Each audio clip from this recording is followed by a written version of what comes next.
Tomboy siya, pero kung mag-ana-ana ming duha, tabadidoy sa lalaki ang iyang itira. Oh my God. Maayong adlaw kanimo DJ Sam ug sa imuha mga viewers. Tagasunod yun ko nimo ug tagasubay yun ko sa imong programa.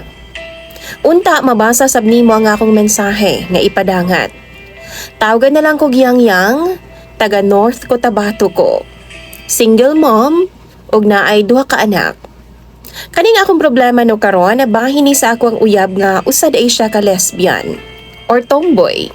Sukad man gud nga nagbuwag mi sa ako ang ex-husband ug buntis ko atog usa ka buwan. Tomboy na gyud ang akong nakarelasyon. Sukad ato no wa na ko nakipagrelasyon paglalaki. Murag ni tagam bitaw ko. 9 years old na ang akong bunsong anak DJ Sam karon. Kaning akong partner ba nga lesbian. Dugay na mi ani nagkaila since 2019 pa. Nagkaila naming duha ato pero friends lang mi. Kadto nga time na apa ko'y uyab DJ Sam nga tomboy gihapon.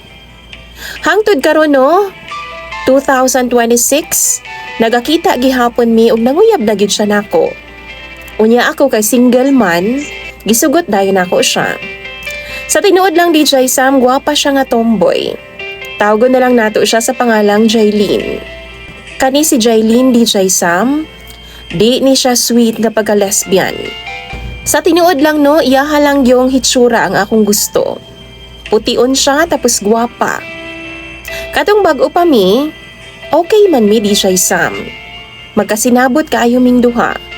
Hangtod nagkadugay, nailhan na gyud nako ang iyang tinuod nga batasan. Seloso kay siya. Bisag mga kauban ako sa trabaho, iyang ginasilosan. Di ko makipagistorya sa akong mga kauban kay masuko man siya. Kusog pod magtumo-tumo og istorya di siya Sam. Ug isa pa, di jud ko ganahan sa iya kanang mag-sex ming duha. Mugamit siya toys di siya Sam. Kana bitawng ari sa lalaki. Kapila nami nag-away ana. Kay di lagi ko gusto magpahilabot nga gamitan kog toys. Pero siya, ingon pa siya, di daw siya masatisfy kung di daw siya mogamit ato nga toy katong ari sa lalaki. Pero DJ Sam, dili ko kampante nga mogamit ato. Nag-uyab-uyab pa kog tomboy, tapos maura man daig gihapon to among gamit. Maura man daig gihapon ang dangatan, di ba? Kada sex gyud namo DJ Sam, ang ending gyud namo na mag-away ming duha. Kay bisan unsaon akong balibad mo gamit man gyud siya ato. Mamugos siya, kumbaga wa siya respeto sa akong gibati. Hangtod nakadesisyon na lang ko DJ Sam nga buwagan na lang nako siya. Kay kahibaw ko bisan unsay mahitabo, matag higayon nga magloving-loving ming duha, mamugos man gyud siya nga gamiton to nga mga toys. Nilmig kay paminawon para sa ako DJ Sam. Naglagot kog maayo oy. Dihay ka isa giwildan gyud nako siya DJ Sam. Kay mamugos man gyud siyang gamiton to namong ari sa lalaki. Mao na DJ Sam, nagdesisyon na lang gyud ko nga buwagan siya. Pero di gyud siya musugot nga magbuwag ming duha. Kay love lagi daw ko niya. Ang ako lang man untang gusto respetuhon pod niya ang akong gusto. Unta madawat niya ug musugot siya.